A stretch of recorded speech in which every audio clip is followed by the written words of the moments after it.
Summary of Warriors Don't Cry by Melba Beals. In the midst of the chaos caused by the Japanese bombing of Pearl Harbor, Melba Pattillo Beals is born on December 7, 1941. A white hospital that also provides medical care to black rail workers, such as Melba's father, Howell, is where Melba, who weighs 9 pounds, came into the world. She is born with forceps, which hurts her head and almost kills her. Every few hours, the doctor told the nurses to wash Melba's head with Epsom salts and water, but they wouldn't do it because she was black. She probably would not have lived if a black janitor hadn't mentioned the doctor's directions. When Melba is 4 years old, she starts to think about the racism she sees every day in Arkansas. For example, she doesn't get to ride on a merry-go-round and sees her family get overcharged for food and then be put down by Mr. Whalen, the white grocery store owner, for speaking out against the unfairness. When the Supreme Court rules in Brown v. Board of Education of Topeka, Kansas, on May 17, 1954, it changes everyone's life. May 17th is also the day that a white guy who wants to get back at the judge almost rapes Melba.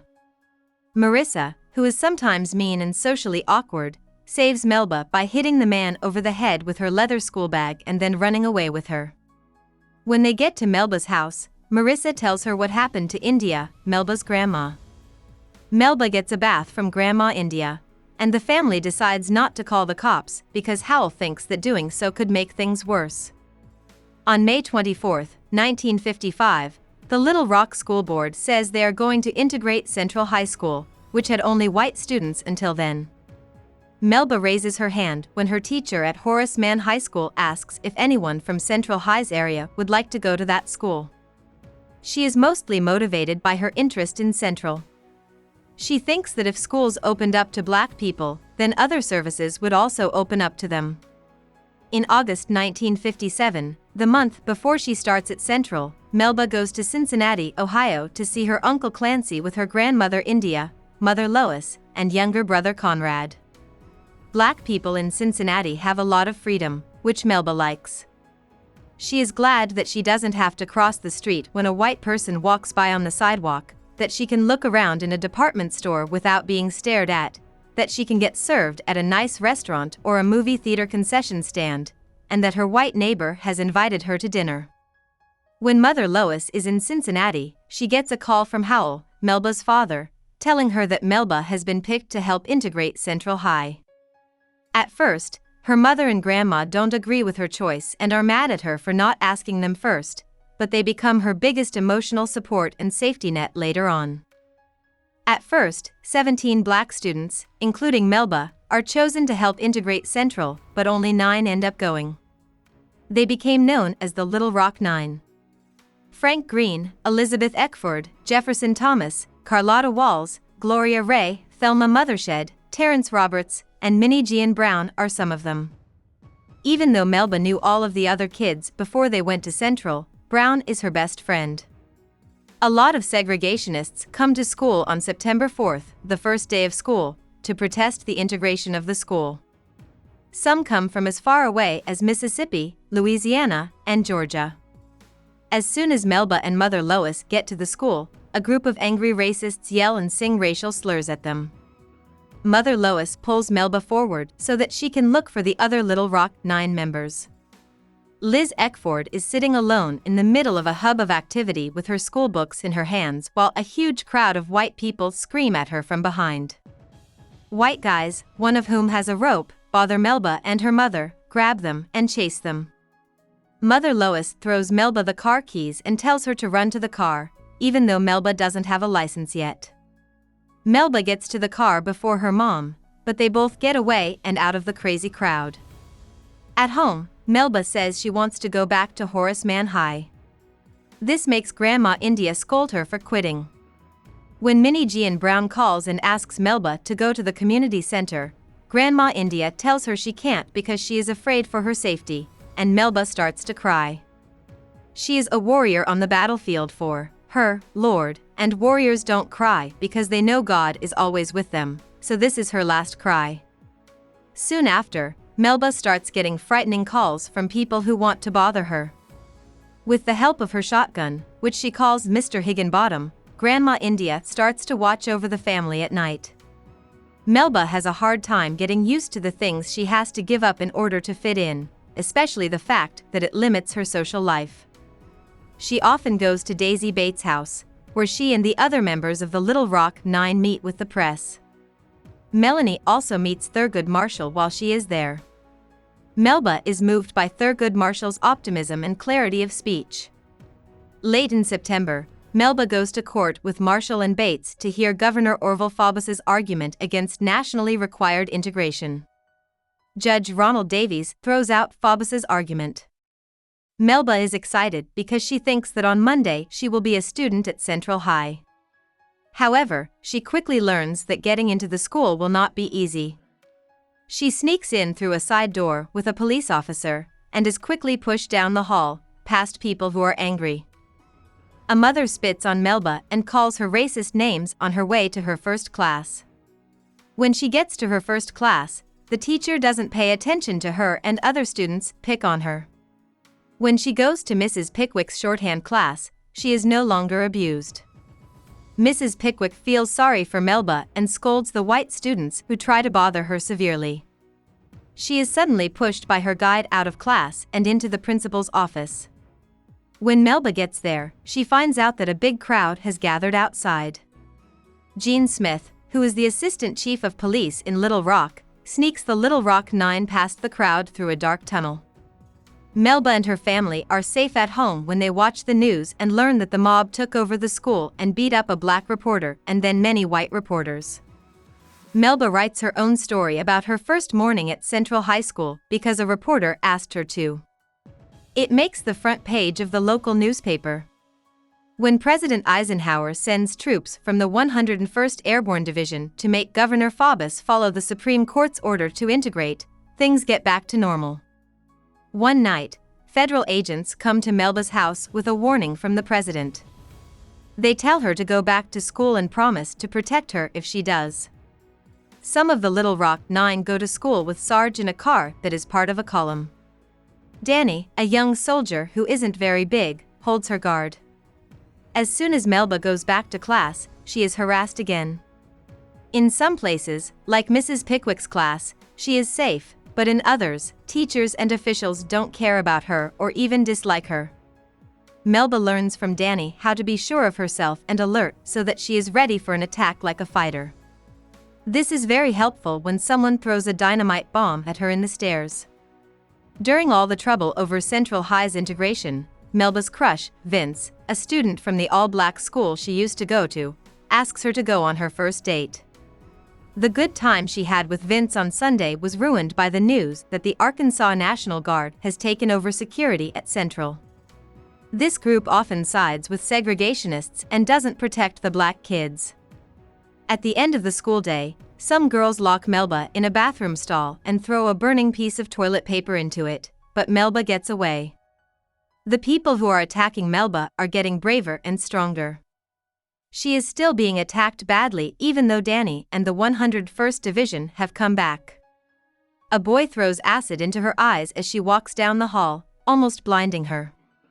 Danny washes her eyes out with water. A Norwegian journalist set up a meeting of student segregationist leaders. The white students are angry that there are troops at their school, and the black students are defending themselves against claims that going to Central will lead to interracial marriage or black students ruling over white students. Melba sees that some of the Little Rock Nine are showing signs of worry. Minnie Gian is obsessed with trying out for the choir because she thinks that the white kids will accept her if they hear her sing. Gloria and Elizabeth tone down their emotions and pull away. Jefferson and the other two boys all have to go through a lot of brutal physical punishment. Danny breaks the rules the day before Thanksgiving break and talks to Melba, telling her to take care of herself. He doesn't answer when she asks if he's going. A week before her 16th birthday, Melba blocks an attack from a white boy when Danny is not with her. She starts planning her 16th birthday party, asking mostly old friends from Horace Mann High and leaving out all but Minnie Gian of the Little Rock Nine. This is to help her feel more like herself again, before she became a famous politician. Vince is the only person who has shown up to her party so far. She finds out that the others won't come because they're afraid of being killed for being with her. The Arkansas Gazette says that the Army will cut 432 soldiers from Central High on December 14th, 4 days before Christmas break. On December 17th, the day before the break, Minnie Jean is being picked on by two boys in the cafeteria, and a bowl of chili falls on them. Because of this, she is suspended. After a second incident in the cafeteria, she is kicked out of school. The NAACP helped her move to New York, where she goes to the private New Lincoln School. Melba likes Christmas because she gets to spend it with her family, including her dad and Vince. As she talks to Vince, she learns that they don't have as much in common as she thought. He spends most of their time together asking her what it's like to be famous. Even though she promised herself she would be strong in the new year, Melba starts to feel tired and nervous. In front of her grandma, she says, "I wish you were dead." Grandma India tells Melba that when she is hit with eggs in the morning before school, she should make the people who are bothering her think that she likes it. As expected, the students think she is crazy and back off when she does what her grandma tells her to do. Andy, a racist who threatens to kill her, is harder for her to stay away from. A tall, strong boy with a bushy shock of blonde curls saves her by setting up for her to drive his Chevy away from the scene of the crime. He sits down and presents himself as Link. He becomes protective of Melba by telling her about the segregationists' plans to hurt her at Central. Link wants to protect Melba, but he doesn't understand how the hate at Central makes her feel alone. He wants to talk to her about how most of the kids at Central aren't so bad. He is more worried about the school's reputation and the cancellation of school events than Melba's feelings about lying. Link tells her more about his family as they get to know each other. His dad is also a white nationalist, but he doesn't like beating up other people's kids. After that, he shows her to his nanny, Nana Healy, who Link thinks has tuberculosis and doesn't have access to good medical care because she lives in poverty. Link's parents fire her after she has worked for them for a long time without giving her any money. In the end, Nana Healy dies on Link's graduation day. At the same time, Mother Lois might not be able to keep her job as a teacher if she doesn't agree to take Melba out of school. She gets the press to help her bring attention to the racist school board members who are trying to force her to do something. Bishop O.E.J. Sherman, a well-known and respected black minister, steps in and stops the fight. Lois's school administrator then offers to renew her contract. Ernest Green will be the first black person to graduate from Central High on May 27th. Link finishes the same year as you and goes to a Massachusetts college. With the other members of the Little Rock Nine, Melba spends the summer getting awards and special treatment for what they did to help integrate the city. Regrettably, segregationists keep fighting in court, and Governor Faubus shuts down all of Little Rock's high schools. Black people were put under a lot of economic and political pressure by segregationists to get the rest of the Little Rock Nine to leave Central. By September 1959, the NAACP had stepped in and started looking for families who would take in members of the Little Rock Nine so that they could finish school. She finishes high school with the McCabe's in Northern California, where she moves in with them. Jefferson Thomas and Carlotta Walls are the only ones who stay at Central and finish. Melba starts going to San Francisco State University in 1962. She is the only person of color living in a previously all-white residence house. After dating for 6 months, she marries John. Mother Lois is not sure about John and Melba's marriage because John is white. They have one daughter, Kelly, and then get a divorce after 7 years because John has outdated ideas about what women should do and Melba wants to be a reporter. Link and Melba wrote to each other, and Link is upset that she married a white man because Melba told him they couldn't date because he was white. Link never gets in touch with Melba again. She goes to the School of Journalism at Columbia University and then works as a reporter for a Californian NBC station. She thinks that what happened at Little Rock taught her to be brave and patient. It also taught her that knowing how people depend on each other can help everyone respect and honor our differences. About the author. Melba Pattillo Beals was born to Lois and Howell Pattillo on Pearl Harbor Day, which was the day the Japanese attacked a U.S. military base in Hawaii and started World War II. Lois was one of the first black students at the University of Arkansas. She was smart and driven. Lois was Beals's English teacher when she was young and went on to get a master's degree. Wattell worked for the Missouri Pacific Railroad. When Beals was 7, her parents split up. Beals went to Little Rock, Arkansas's Central High School in September 1957 as one of the Little Rock Nine. They were the first African American students to go to Central after Brown v. Board of Education, the famous Supreme Court case that stopped segregation in American public schools. In 1958, Governor Orville Faubus shut down all of Little Rock's schools to stop integration. With the NAACP's help, Beals was moved to a different school. Going to Northern California to finish high school, she moved in with Dr. George McCabe, a professor at San Francisco State University. In 1962, Beals went to San Francisco State University for 2 years. After that, she left to marry martial arts master John Beals. They had a daughter named Kelly and then split up 7 years later. Beals worked as a news writer for an NBC affiliate in San Francisco while he was trying to become a journalist. She also ran an ABC radio news talk show. She has written for many different magazines. She was a journalist, but she also ran her own public relations company and wrote her first book about self-promotion, called Expose Yourself, which came out in 1990. Beals started the Department of Communications and Media Studies at California's Dominican University in 1999 when he joined the school the same year.